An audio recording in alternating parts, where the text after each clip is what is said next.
Patagonia, an untamed wilderness where some of the most impressive natural spectacles on Earth can be found.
In Patagonia, an annual war of massive proportions is being waged.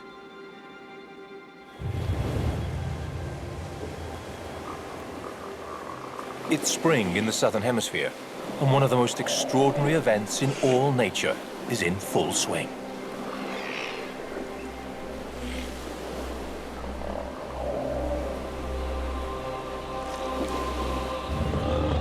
It's D-Day. Exactly the right time and place, always the same, to do battle.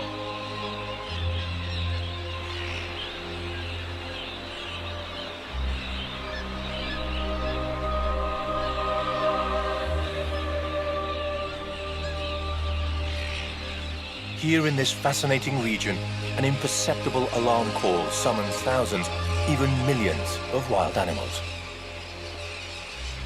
From sea and land, all will answer the call.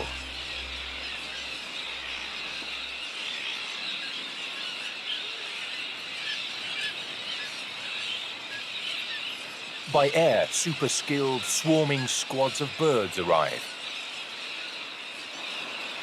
The perfectly synchronized flight of thousands of common terns, wingtip to wingtip, occasionally coming into land on secluded beaches. These are the vanguard of the occupying forces.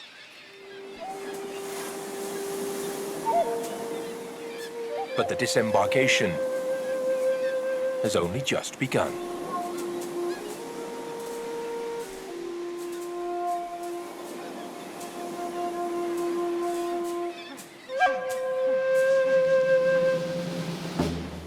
Surging on land in waves thrown up by the waves, in a relentless marine assault, new battalions arrive from the sea.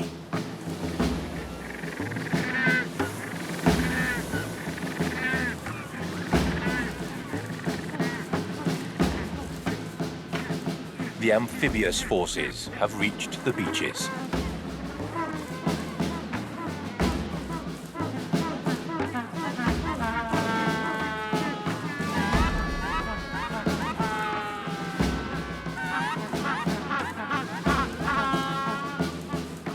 All along the coast, hundreds of thousands of Magellanic penguins make landfall with a martial step.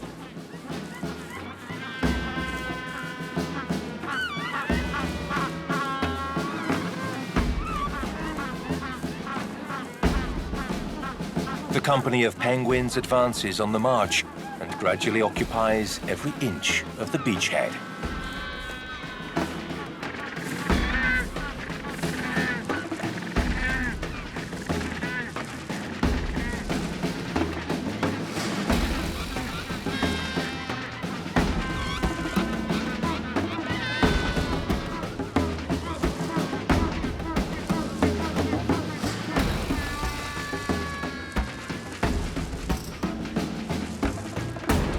They immediately take possession of their territory, digging in among the stones and sand, creating a myriad of tiny trenches to house their nests.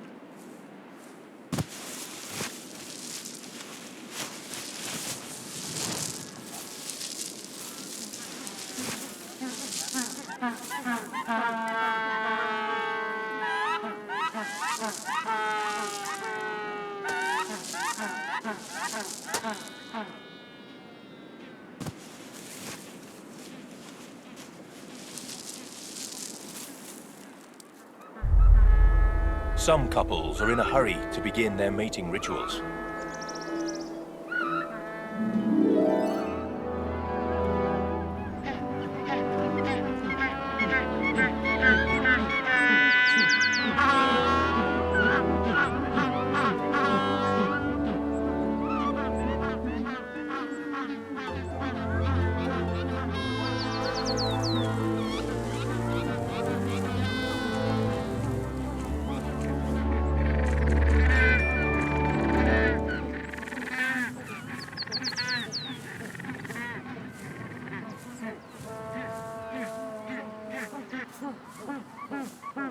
The first to arrive breathlessly gather plant material to make their eggs more comfortable.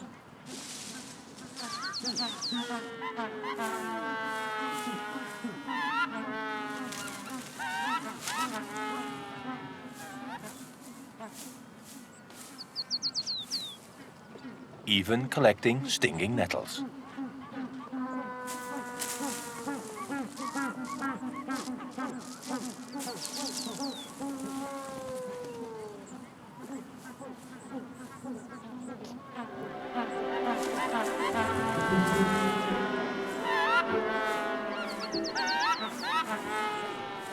The first pairs of penguins to arrive here are already incubating their eggs.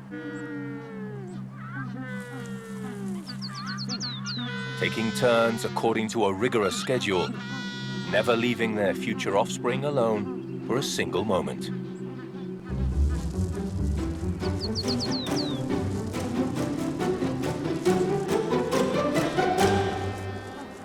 The air is filled with noisy greetings and shouts of warning.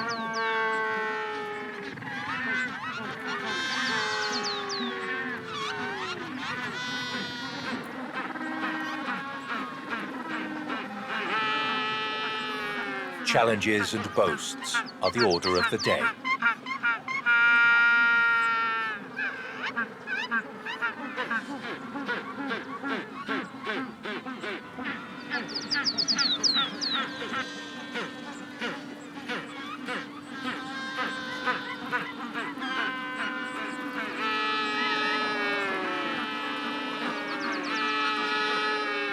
The tension in the environment is almost palpable. Every little hollow is a hard-earned home. And the best, those near the beach, are keenly disputed. Confrontation, both verbal and physical, is common. Duelists face up to each other in intense saber contests. The penguin's short beak is as tough and sharp as a knife.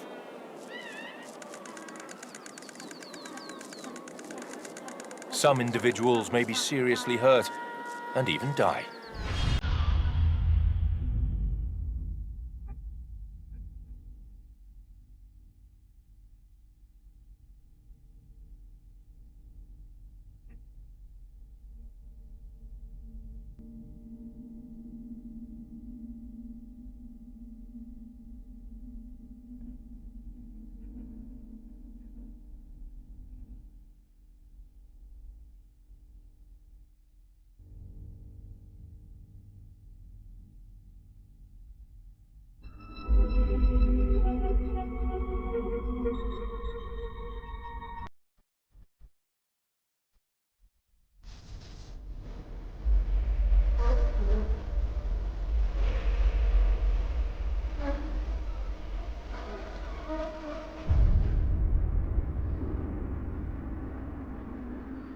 While the Magellanic penguins establish their territory in the breakers, sea monsters have arrived from the depths.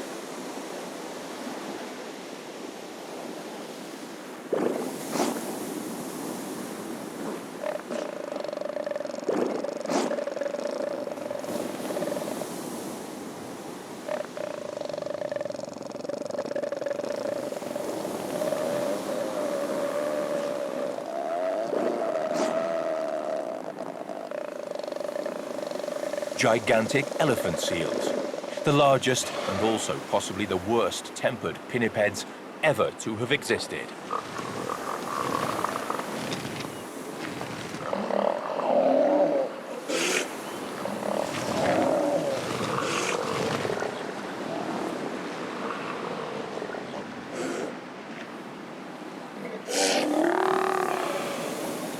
Each male weighing up to 3 tons is landlord of a small part of the beach, and by extension, any female that finds herself there.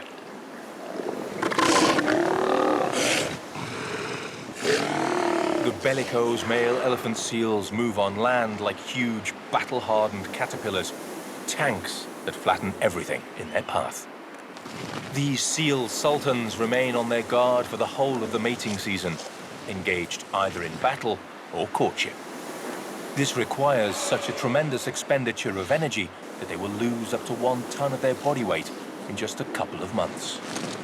A subordinate male approaches some females taking advantage of the leader's siesta.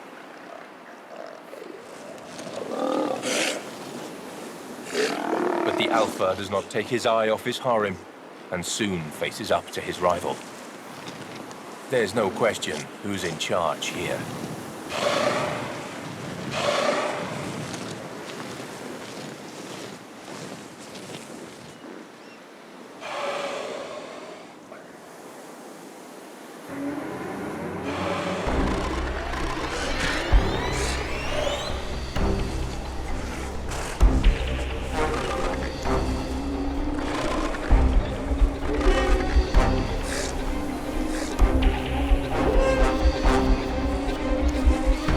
The lesser male flees in frustration.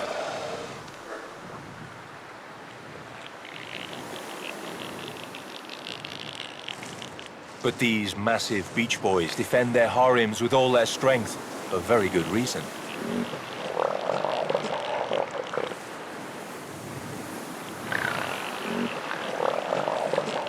It's a unique moment in their lives.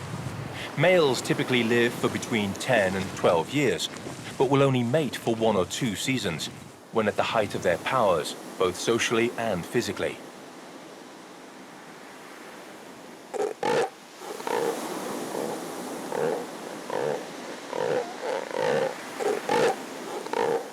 Alpha males, lords of their territory and their females, will not rest for 2 months.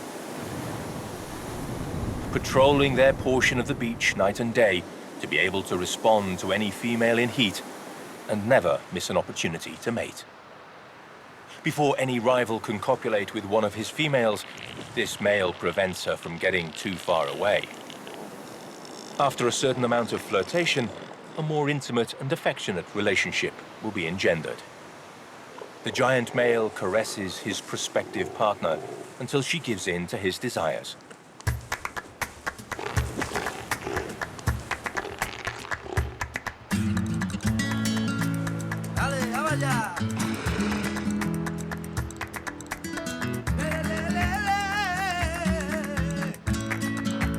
Some males have been known to impregnate up to 150 females.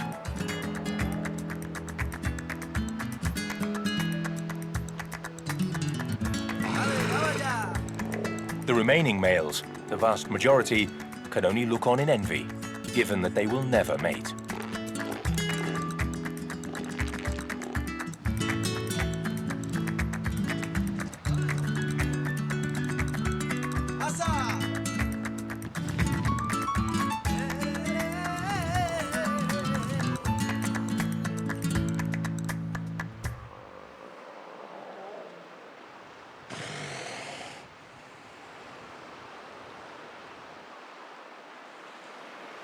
In just a few days, the isolated beaches of the Valdez Peninsula on the Patagonian coast have become a heaving mass, the scene of a large amphibious landing.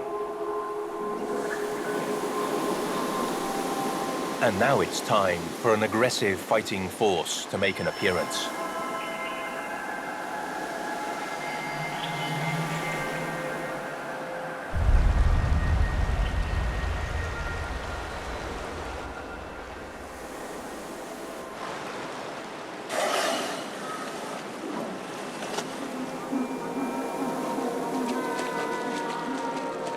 While penguins and seals take up residence on the sandy beaches, embroiled in family entanglements, one of the ocean's most ferocious hunters patrols the surf.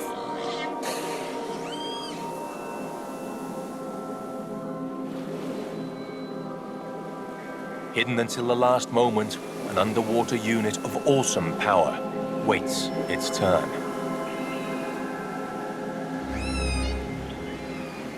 A family of orcas swimming parallel to the shore, just a few meters from the penguins and elephant seals.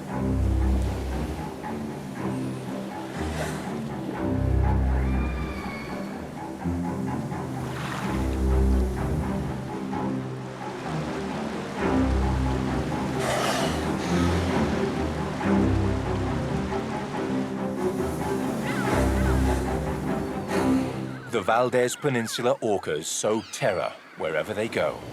The enemy all aquatic creatures fear.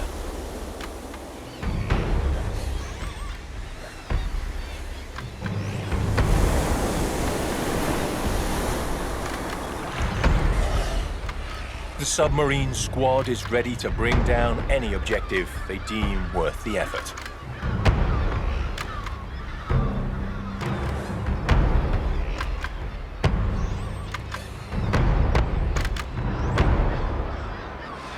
The killer whales that patrol these shores have learned to exploit all resources offered by the Valdez Peninsula.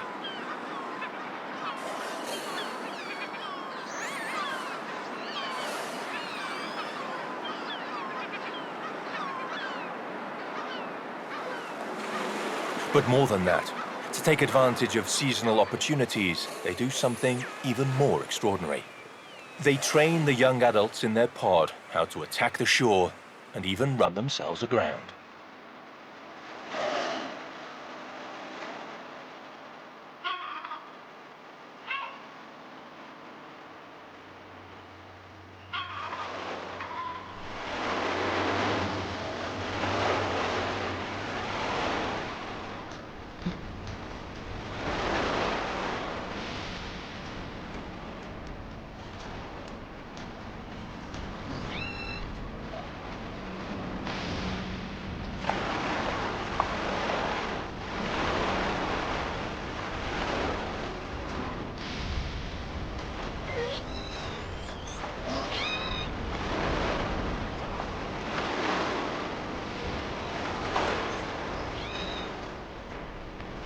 It's a tactic that's not without risk. It certainly requires huge effort, and it's thought that only this family of orcas employs such an innovative hunting technique.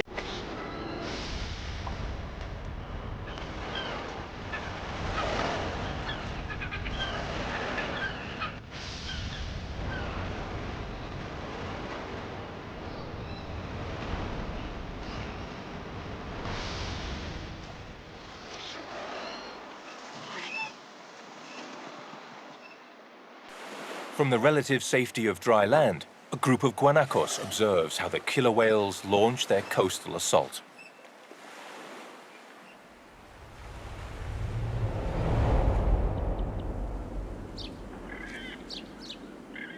This species of camelid seems not to be overly perturbed by the seaborne invasion.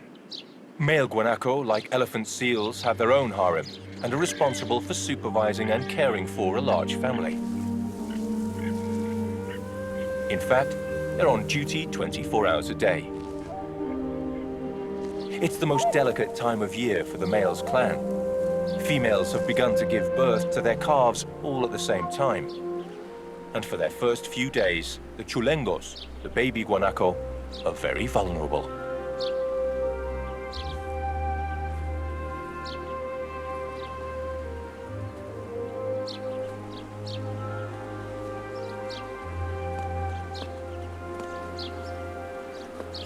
This group of mothers already has a kindergarten of playful newborns.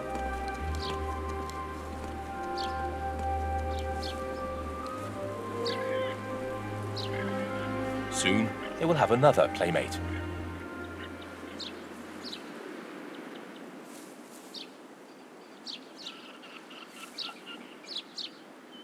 A young mother has started to give birth.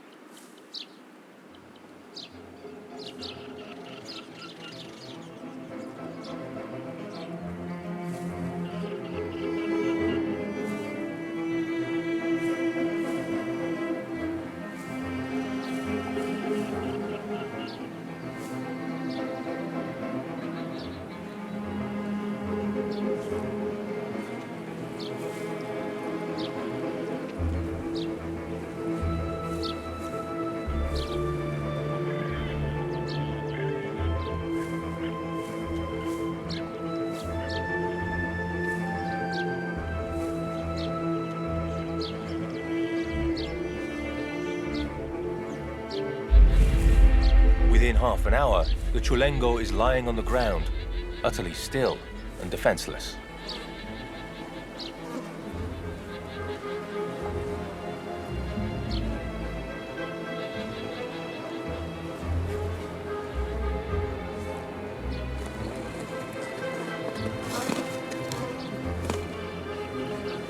But after just 30 minutes more, it's able to get up and look for its mother and her cargo of warm, nutritious milk.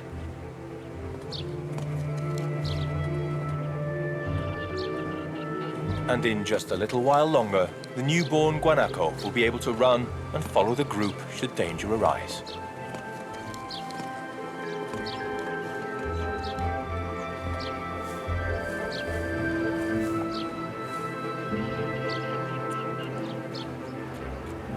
In the Patagonian plains and hills, to be able to run and be self-sufficient as soon as possible is quite simply a matter of life and death.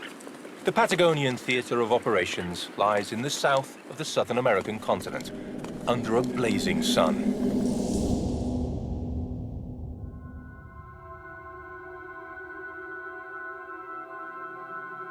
Covering an area as extensive as France and Germany together, Patagonia is a strange, unknown, and unyielding territory governed by its own laws. It's home to some of the most extraordinary fauna on the planet, adapted both to isolation and the cold, dry climate similar to that of the Gobi and Arizona deserts.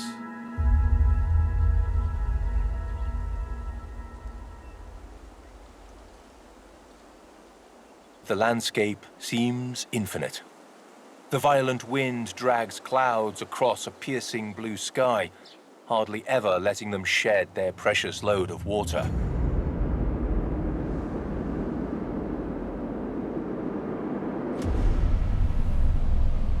The wind blasts every blade and every bush and cuts down their dreams of growing tall and proud like a knife.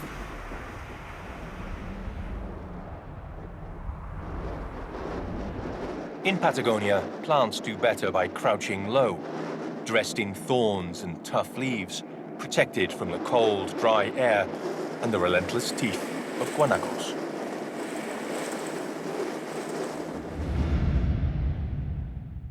The thorny scrubland is a perfect refuge for many steppe birds, which take shelter from wind and predators among gnarled branches.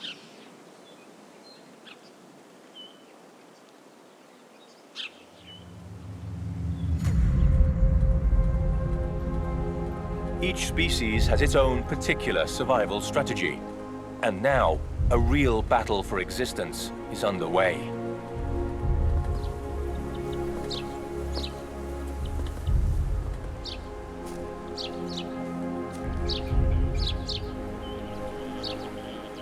A few hundred meters from the beaches, everything seems unaffected by the great oceanic invasion.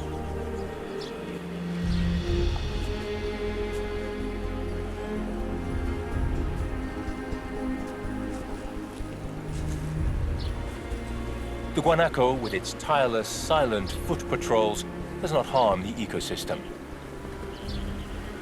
Guanacos, like all camels, are experts at surviving harsh semi-desert conditions. Apart from close family groups with one male leader, young males expelled by adult males form small companies.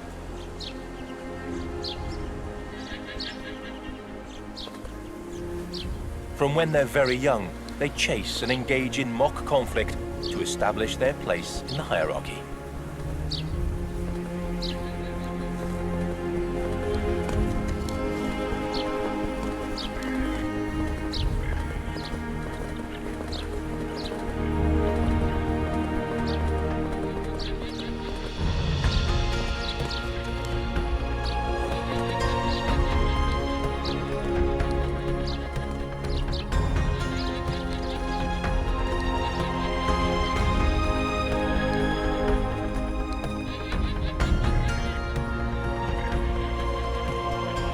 These troops of guanacos are perfectly adapted to the Patagonian territories, but they have been the victim of unrelenting persecution, with incredible numbers of casualties.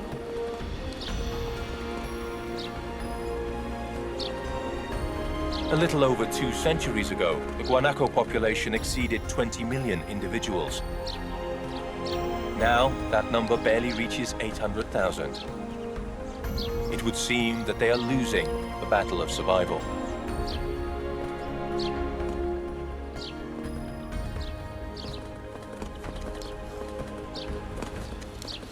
But the guanaco is a survivor, and is not alone in its role as this ecosystem's dominant large herbivore.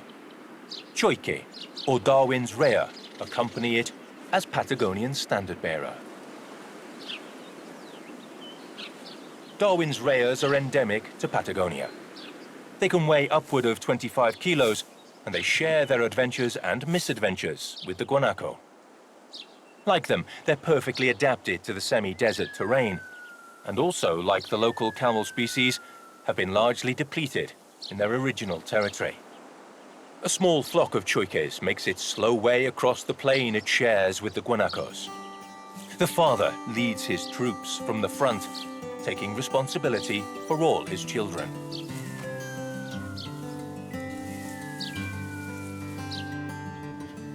"40 days ago, this male began incubating eggs laid by several females he had mated with. Now he protects and teaches his 30 youngsters how to survive."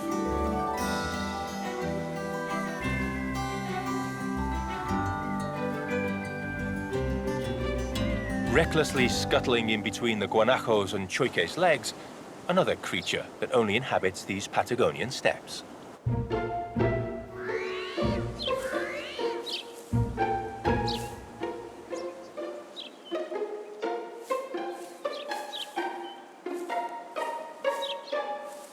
The big, hairy armadillo, and that is its real name. An all-terrain armored vehicle that mines the territory where it lives.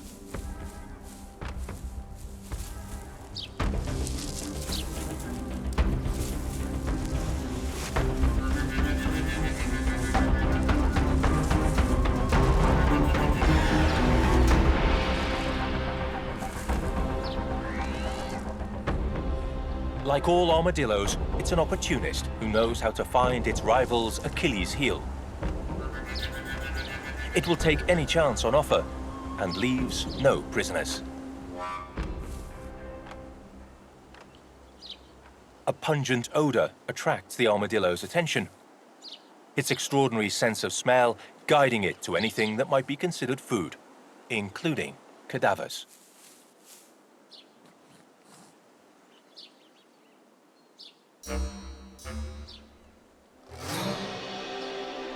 On this occasion, it fills its stomach with the remains of a guanaco. It engages enthusiastically in its role as battlefield corpse disposal unit.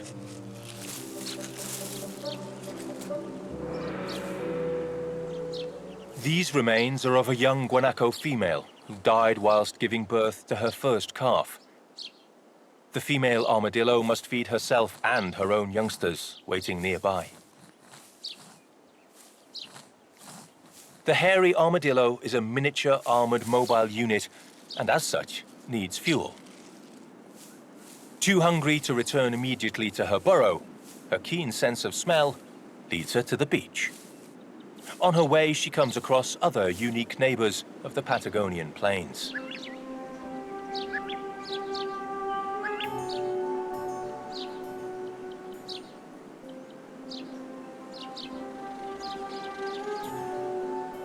Elegant crested or martineta tinamu never take off their battle fatigues.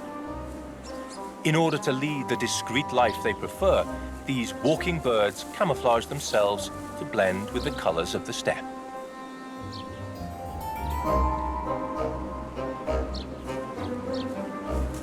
They watch the comings and goings of the marine invaders unconcerned and go about their daily routines unnoticed.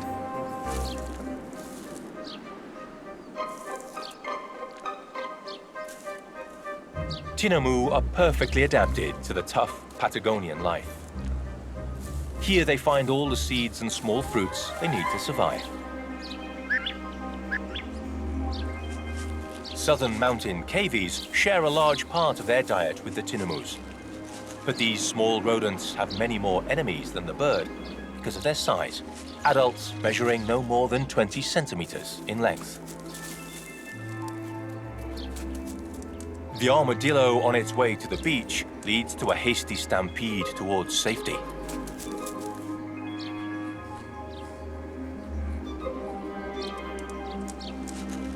But soon the cavies re-emerge from their burrow. Even the youngest peek out to observe the commotion of the invasion. Cavies are extremely quick and agile, but even so, they have to take great care with one of their most feared enemies, the burrowing owl. Burrowing owls are abundant in these bare steppes. They live in small holes they either dig for themselves or use those abandoned by armadillos. When it's time to keep watch or look for food, they use one of the few lookout posts the open plains offer. From these natural watchtowers, they survey life as it passes by in Patagonia, such as the edgy progress of the armadillo towards the beach. Closer by, cavies climb to the tops of bushes to search for food. The owl looks on as birds, one eye always kept out for potential danger, feed their chicks.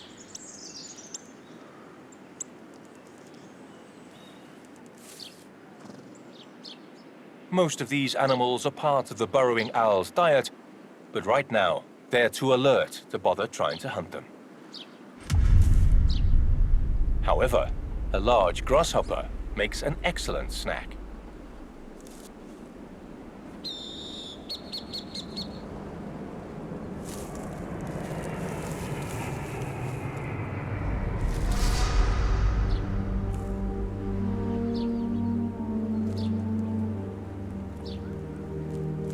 For owl chicks, any meal is well received.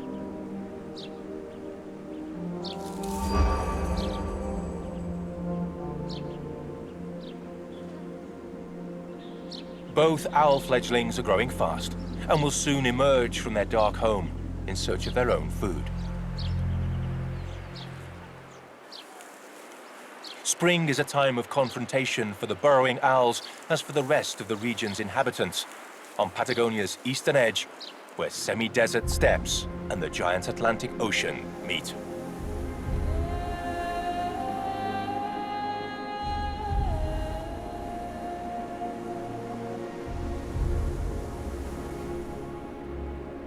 During this time of plenty, in the shared territory in the south, spirits are permanently high. New reinforcements constantly arrive, ready to stake a claim and fight for their small parcel of territory.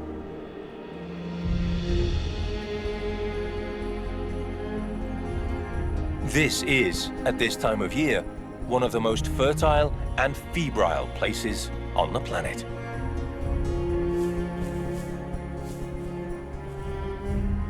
Yet despite the feverish activity of the invading forces, Patagonia also has secluded ports and bays where the largest fleets can find respite.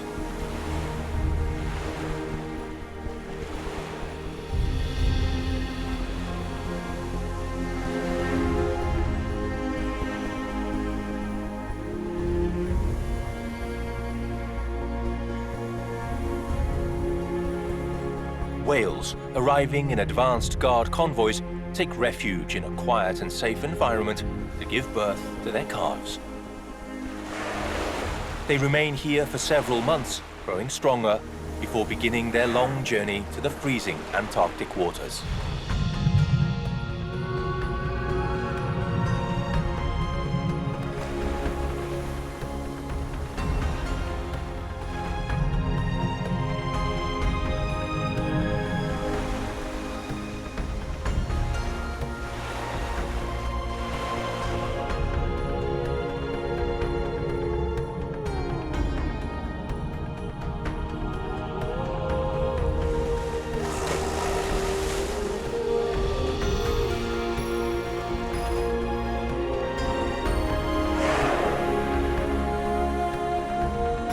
Mothers and calves play and learn, while maneuvers take place on a narrow strip of land between two worlds.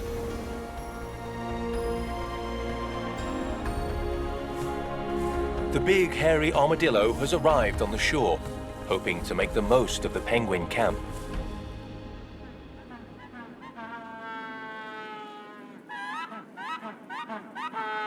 Tens of thousands of penguins have finished their nests.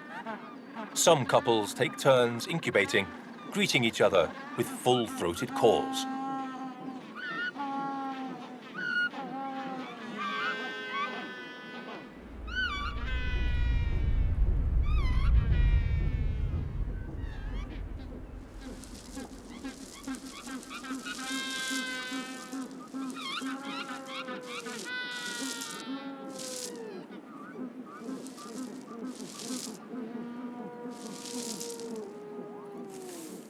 Nearby, chicks in other nests are beginning to hatch.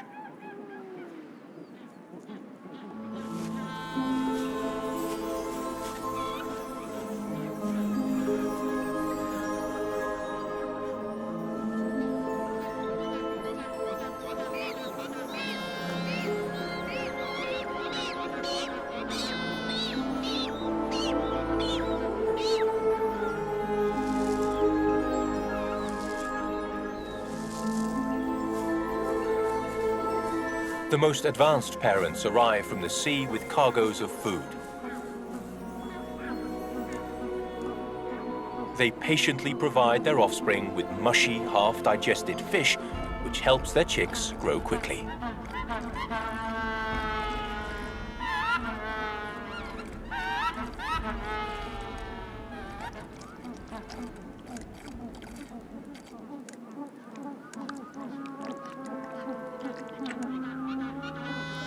It's the most vulnerable time of their collective lives, with marauding enemies always hanging around the colony.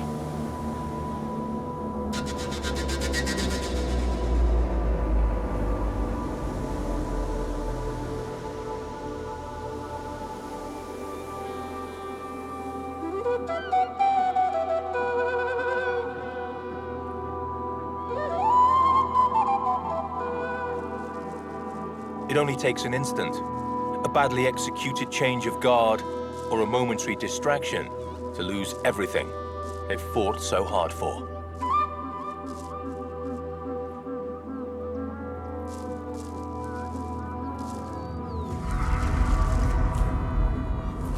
Gulls will waste neither time nor opening.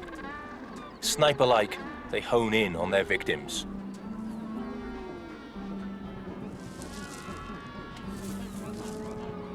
A nest left too visible and defenseless is an excellent opportunity to bring food to their own young family.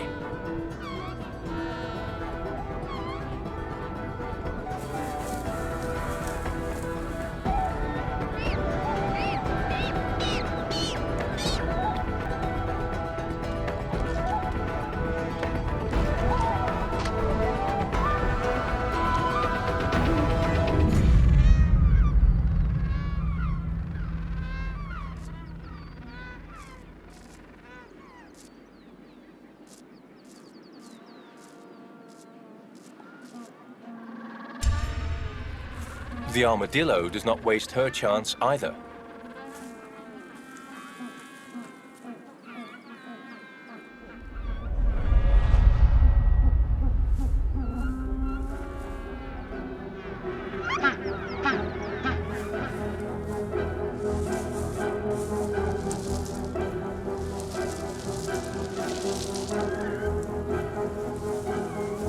An egg is a good meal, and she maneuvers it anxiously, trying to break it.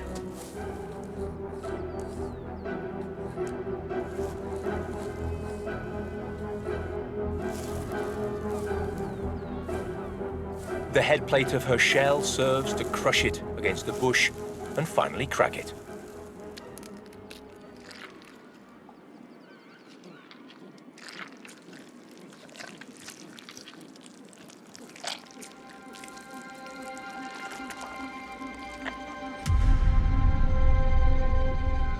The battle for survival produces a number of casualties in the penguin encampment, but most parents will succeed in bringing up their youngsters.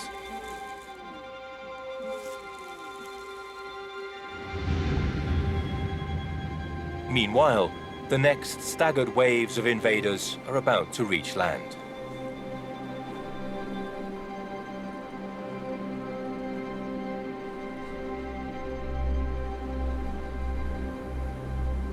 Thousands of sea lions now install themselves on the beaches and rocky coasts.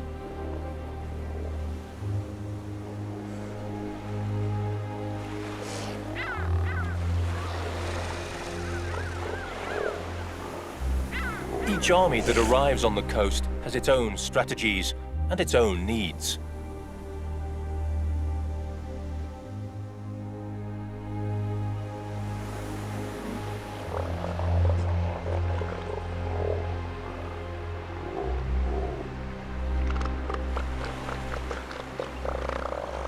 Female sea lions crowd around a male who will spend the next 2 grueling months defending his territory and trying to copulate with all his harem.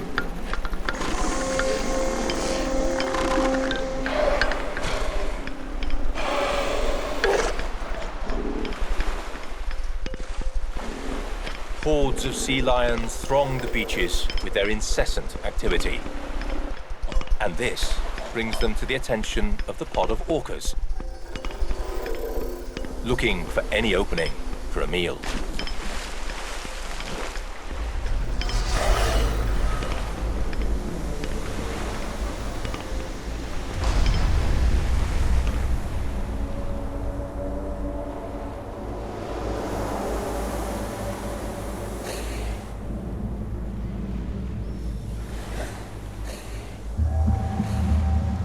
These orcas live in family groups that take advantage of the arrival of the invaders in intervals throughout the year to vary their diet. Each species, each dish, has its time.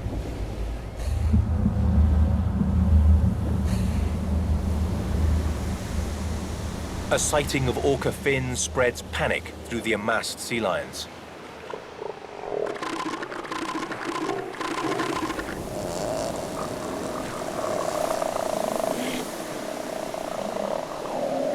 At the same time, the huge elephant seals are abandoning the beaches for another year.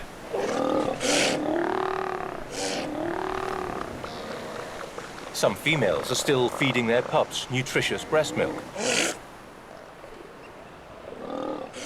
The relationship between elephant seal mothers and their young is brief but intense.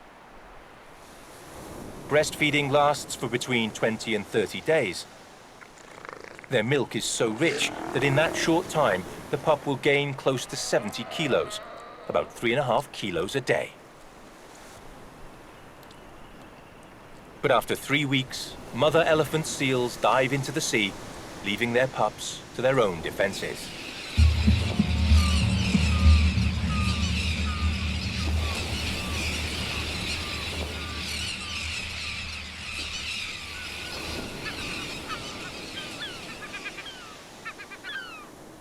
The cubs will stay on the beach for about 2 more months, resting, sleeping, and playing at soldiers.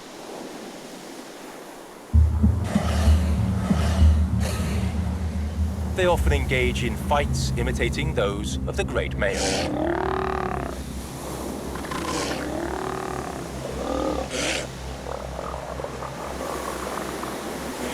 All around the elephant seal colonies, the orcas keep watch. They know the only good time to attack these massive animals is now, when they are young. The orcas stalk the young elephant seals, waiting for the ideal time to hunt for the bravest youngsters who first dare to go into the water.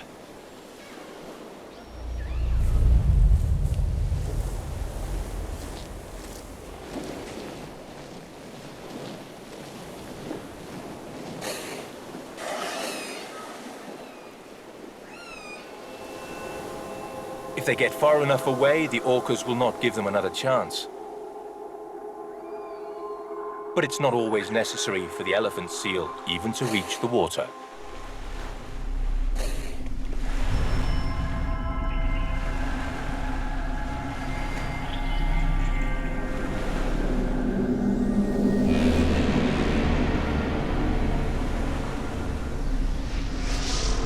Valdez Peninsula orcas know how to hunt on land, in surprise attacks as they propel themselves out of the water.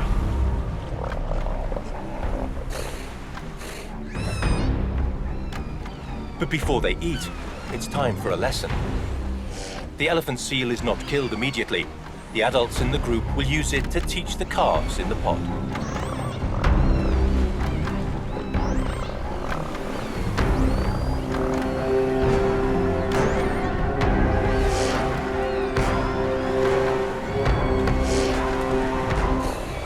It may seem cruel, but the orcas train their offspring to catch and manipulate the elephant seal cub.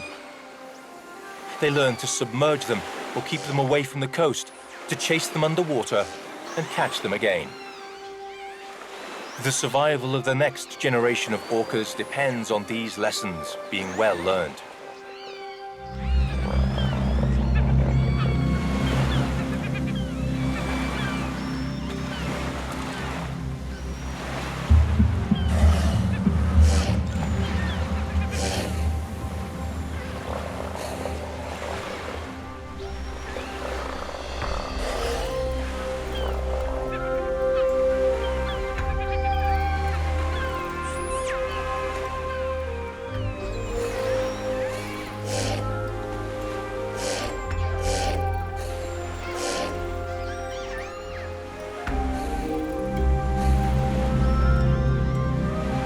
The elephant seals have suffered casualties, but although they may have lost this battle, the war for survival goes on undinted.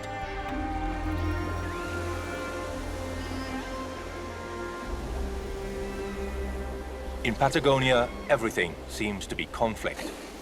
But what brings animal troops together in such vast numbers and in such dispute is, in fact, the very opposite of war: procreation. This is the territory where everyone comes to start their families and watch their little ones grow. They come in a hurry and in huge numbers, simply to continue the circle of their lives, to produce new generations that will sooner or later replace them. Every year, hundreds of thousands of penguins, tens of thousands of sea lions and elephant seals, and hundreds of whales are born and raised on and around these coasts. A turbulent conflict whose one purpose is to create life throughout this extremity of South America in the phenomenon that is Patagonia.